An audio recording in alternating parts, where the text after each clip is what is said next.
Now, so many people have this mentality that you cannot make profit on a small poultry farm, especially if you're doing like layers and you have like birds like 100, 200 to 300 birds.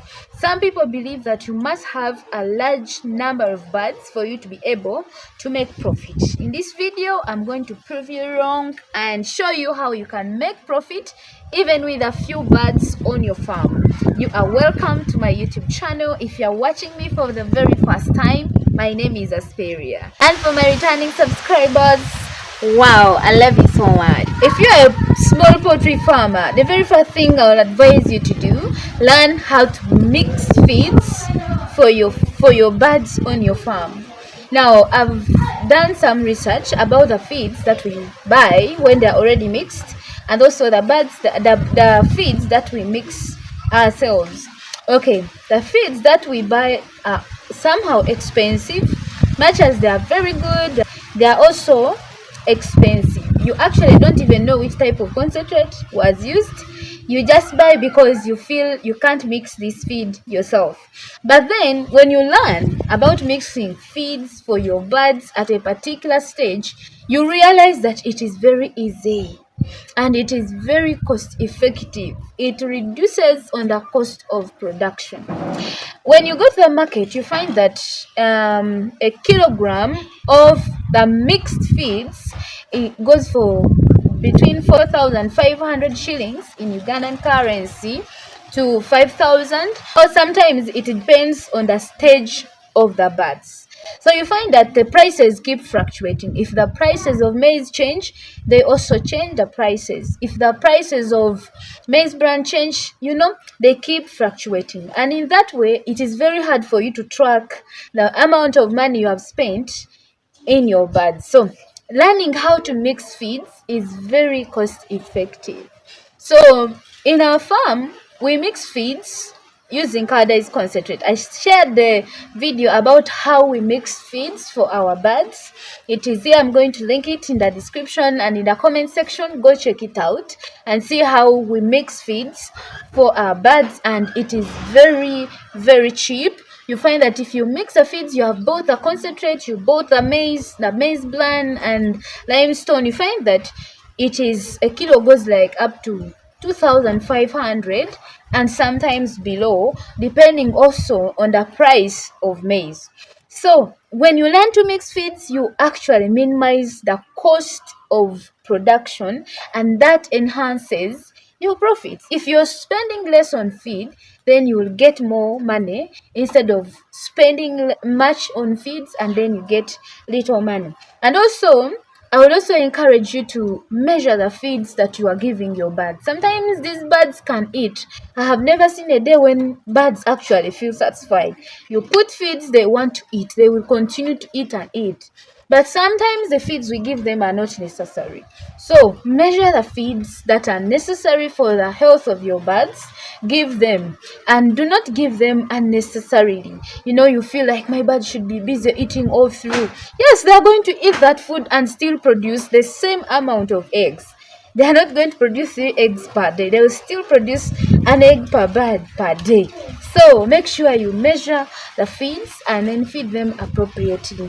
And 2, make sure you handle the health of your birds very well. Reduce the risk of them getting sick. Number 1, vaccinate them very well from the time of brooding up to at least week 10, and then after the week 10 of vaccination, then you give them booster doses. As you follow the vaccination schedule, or sure you follow and vaccinate your birds properly, because if you don't do that, one day a disease is going to come on the farm and it can easily sweep away the birds. I'm not saying that vaccinated birds do not fall sick. They do fall sick, but at least not to a high degree. They do not get so sick like these ones that have never been vaccinated. And sometimes chances of survival are high in vaccinated birds compared to unvaccinated birds. And also observe biosecurity measures. Make sure you disinfect yourself before you enter the poultry house. Don't allow everyone in your poultry house, your guests and your friends, everyone is excited to look at your farm and they want to enter, they want to touch the birds, but you don't know where these people are coming from. Probably there is an outbreak of disease in their village where they are coming from. So be sure you observe the biosecurity. Sanitize your hands, wash your hands. If someone must visit your farm, then they should also be disinfected and sanitize their hands to avoid the risk of bringing diseases on the farm. If you avoid the risk of diseases, then you will get more profit because you will not spend a lot of money in treating your birds. When the birds fall sick, usually that is a serious cost that sometimes it is not avoidable. You find that you cannot avoid that cost, and that can, cause a lot of losses on the farm. Number 3, you can also minimize the cost of labor. If you have a few birds, like you have a small number of birds, 200, 100, 300, even 500, I don't think you need to employ a lot of laborers. Now, in our farm, we have about 240 birds, but we work on that farm ourselves. We don't see a need of, having an extra worker because the work there is really manageable. Instead of you paying a worker 200,000 Uganda shillings to, work on the farm, do everything, you can decide to, do that work yourself. Or if you have money, you can decide to, use automated drinkers so that instead of you paying this person, you can, earn that money and save it in your pocket. Everything on the farm costs. So if you can do this, make sure you minimize the cost of labor. Everything you call someone, come and do. Yeah, you can't even get water and put in the drinkers for birds. If you use a lot of money, then in turn you end up not making any form of profit, especially if you're doing layers. And then number 4, proper housing of birds. Sometimes we always encourage people, start small, start in any house. You find that the house is not proper. It is leaking, and every time it rains, rain comes into the poultry house and diseases every day. Make sure the house is very good, ventilation, roofing, it is, organize this house. If it is not good, renovate the house. Kill all those holes that bring in rats that will eat your birds in the farm. Any holes that could bring, unacceptable birds inside your poultry house, make sure you close it and, don't allow anything to enter the poultry house. If these wild birds get access into the poultry house, they will definitely bring diseases, will of course make you get losses on the farm. So if you want to get profit, make sure the house of your birds is safe and secure. Also, buy durable things on the farm. If you're buying drinkers, if you're buying feeders, don't go for those very cheap ones. Okay, you be there and you don't have money. It's understandable, but cheap things become expensive in the long run. If you're planning, or if you're already a poultry farmer, you know what I'm talking about. Sometimes you buy these feeders because they are cheap, and in the long run you find that they get broken. After every month you're buying feeders, you're buying drinkers. Buy durable things on the farm so that you minimize the cost of production, and in that way you will save more money than that you spend on the farm. Then number 5, market your product. Sometimes we wake up and start doing poultry, but we don't actually know where we are going to sell the products.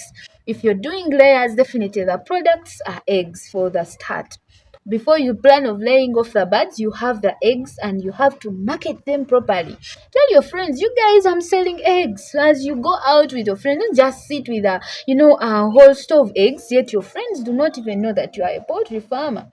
Online, you market online on your socials. Go and post your stuff and people will like your products and they will buy them. You can also use the word of mouth, convince people to buy, make relationships with these wholesalers, people with shops, people with restaurants, people with cafes, and they can support you in bulk and take your products instead of you having eggs stay on the farm for a long period of time, or give them out to your relatives, your friends for free. Establish a good market base for your products so that you can be able to get out your money that you have invested in.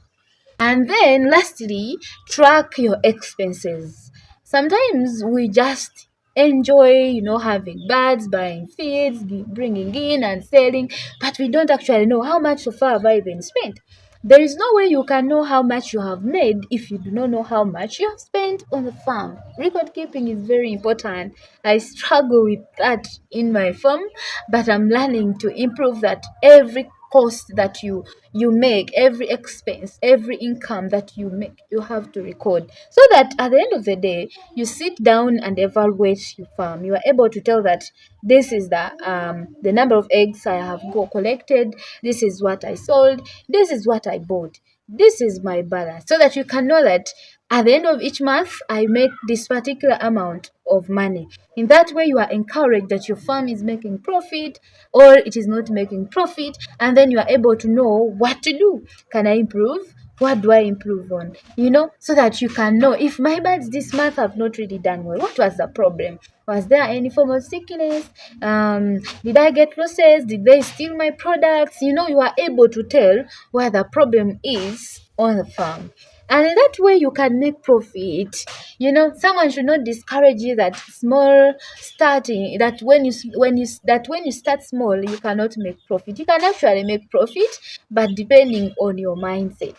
Thank you so much for watching. I believe you found this video helpful. If that is so, kindly subscribe, love this video, share it with your friends, and do not forget subscribe. See you again in the next video.